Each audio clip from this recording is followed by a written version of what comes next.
शिवराज आम्ही सगळे तिथे गेलो होतो. शिवराज बांगर मुंबई शिवराज बांगर कुठे?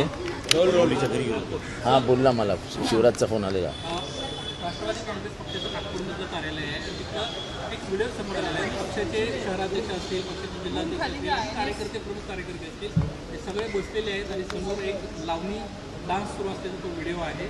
काय सांगायला एकत्रित व्हिडिओ पाहताना सगळे नाही मला समजलं नाही काय झालं.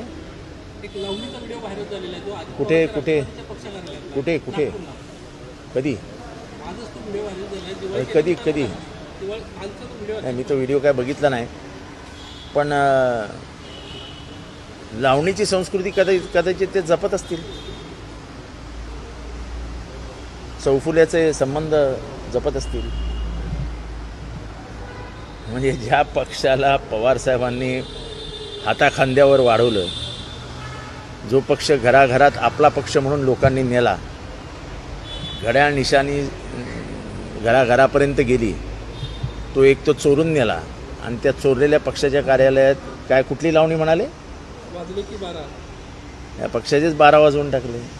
हे वाईट या गोष्टीचं वाटतं की पवारसाहेबांच्या पक्षामध्ये, हा खरा ओरिजिनल पवारसाहेबांचाच पक्ष आहे. तुम्ही भलेही आता तुम्ही तो कसा खेचून नेला, काय खेचून नेला, त्याच्यात राजीव कुमार निवडणूक आयोगाचा किती मोठा हात होता, ते सगळं आता जाऊ द्या, तर इतिहास जमा झालं. अशा प्रकाराने होणं हे लाजिरवाणं आहे, लज्जास्पद आहे. कारण का शेवटी एक लक्षात आहे की पक्ष आत्ता तुमच्यात असेल पण ते पक्षाचा जन्मदाता कोण, शरद पवार. आणि त्यांच्या पक्षामध्ये दुसरीकडे गेल्यानंतर अशा प्रकारचे लावणीचा कार्यक्रम, तुम्ही काय म्हणता, शिट्ट्या बिट्ट्या वाजवल्या काय, टाळ्या, म्हणजे लावणीचं जे त्यांचं नातेसंबंध आहेत ते जंपलेले दिसत आहेत त्यांनी. ते यशवंतरावांचा वारसा सांगतात पण अजित पवार भाषणांमध्ये.